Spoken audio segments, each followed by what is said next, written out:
If you were adopted, wouldn't you like to know who your birth parents were?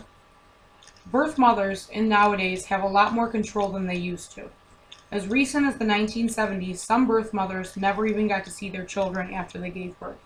Measures as extreme as blindfolding the birth mother and strapping the birth mother to the bed to avoid any sort of interaction or contact with the child after birth were used to completely separate any sort of emotional attachments the birth mother may get. Open adoption is an alternative for birth parents who are not able to provide for their child or keep the child in their custody but want to give the child an opportunity at a better life. It still gives them the chance to do the traditional adoption where they have a new family, the adoptive family, that takes all legal rights for the child and raises the child as their own. But open adoption gives the birth parents a chance to still interact with the adopted child. Everything varies case by case when it comes to open adoption. The contact between the adoptive family and the birth parents could be anything from letters to emails to phone calls, even to visits. A lot of times pictures and videos, other correspondence are included. It's all varying case to case depending on what both parties agree on and what the courts deem fit.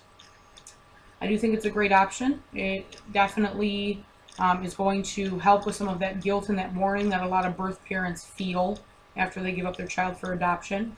Open adoption gives them a chance to watch their child grow and mature without the day-by-day interaction. It just gives them kind of a chance to keep updated as to the status of their child's growth in life. As you can see, I'm very, very pro open adoption. Once the birth parents sign away legal rights, you cannot undo it, which means the birth mother, the birth parents, once they give up the rights to the adoptive family, there's no turning back. A lot of birth parents, after they do that, they feel a lot of grief and wondering and sadness.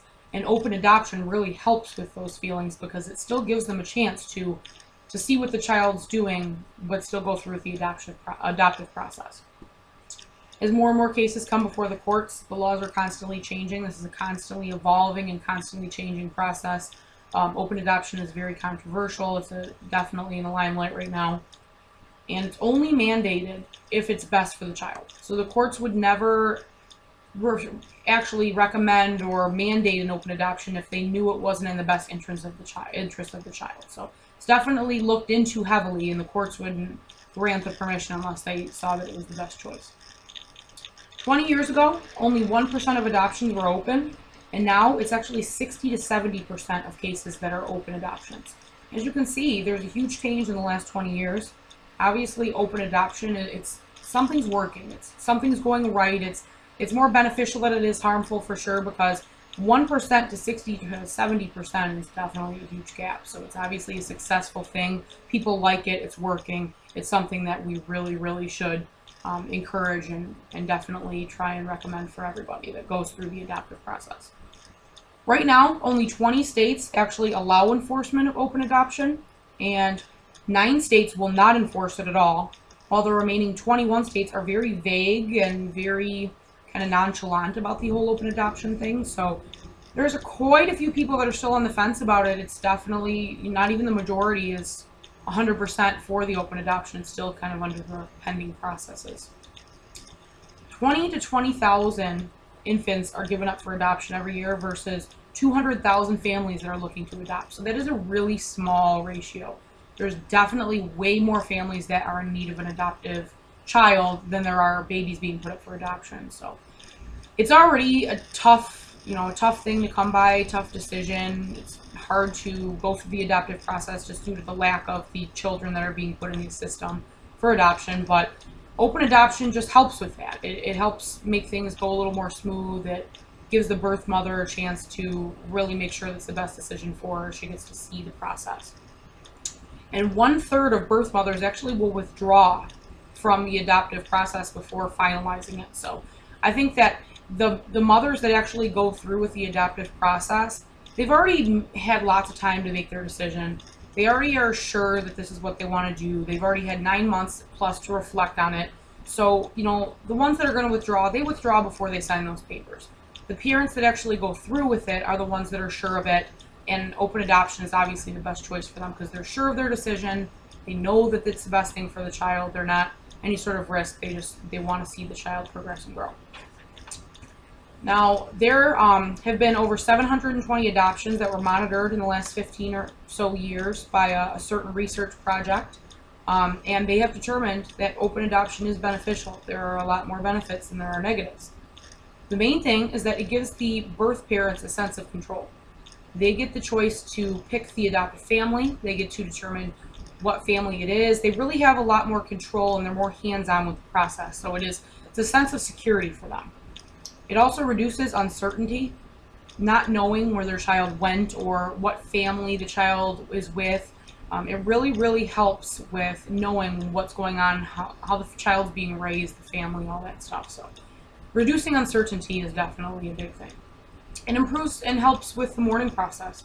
Mourning and grief are extremely common when it comes to any sort of adoption at all. It's a huge decision. It's a big life-changing decision, and they have found that open adoption actually helps with that process. It makes it more tolerable. It makes it easier on the birth parents. It makes them feel that it wasn't the wrong decision because they get to know what's going on.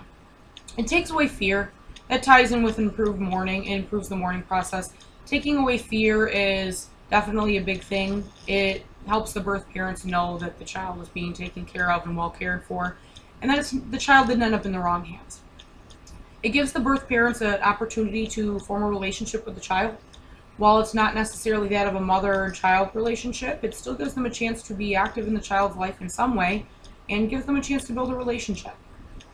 It also gives the birth parents an opportunity to build a relationship with the adoptive family. And a lot of times the adoptive families become like second families to these birth parents. So there ends up being a pretty big bond in between the families and the child altogether. It takes away the guilt. A lot of people that give their kids up for adoption they feel guilty, and they feel like sometimes they made the wrong choice. And seeing that the child is being taken care of in the proper way takes away from that guilt and that hurt that they feel.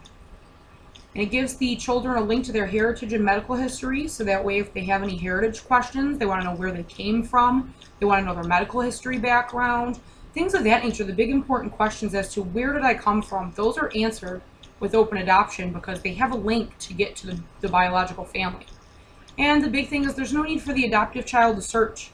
They don't have to wonder and hope that one day they may find out who their birth parents are. They'll already know. It'll take away that sadness and the constant nagging at their mind as to where are my birth parents. They'll already know where everything is, so it'll be great. For the adoptive family, it gives them less fear of the birth mother's intentions. They don't fear that the birth mother's going to try and come back for the child or retaliate or plan some sort of legal action. It gives them confirmation that the birth mother is okay with the decision, and she's there, but she's not going to be retaliating quietly. It's pretty much an open line of communication. Bigger support system for all the parties involved. It's like one giant family. They all get support out of each other. The child has more support. The birth mother has more support, and it's just helps to have that extra support, and gives the child understanding, so they know why it happened, what the reasoning behind it was. They have all the answers to all the big questions that they were wondering. Now, the cons that a lot of people say about open adoption are safety and boundary issues. Safety issues are so minimal just due to the fact that the court would never deem an adoption okay if they didn't feel that it was in the best interest of the child for safety reasons. So that's kind of eliminated because safety reasons are taken care of with the whole open adoption process. Boundary issues, as long as there's a mutual agreement between the birth parents and adoptive parents, then there shouldn't be too many boundary issues. It's established by limiting all lines of contact in the best way possible. So that takes care of boundary issues. They don't really have much leeway when it comes to that. Now, Harold Brodavant was the guy who did the study on the 720 adoptions in 15 years. And it was for the Minnesota/Texas Adoption Project. And they had found over that long span of time that there is no harm with open adoptions, that they are beneficial, and they stated there are no evidence of any harmful circumstances coming from open adoption. It leaves the child with no wondering. It's just beneficial. It's reassuring. It gives the child a sense of, comfort and knowing why things happen and when they happened. It doesn't leave them wondering and in the dark, and it opens the lines of communication to keep things flowing smoothly. Open adoption is definitely a great choice. I think that all states should consider it and, make sure to put it in their legal processes for future adoption situations. Thank you.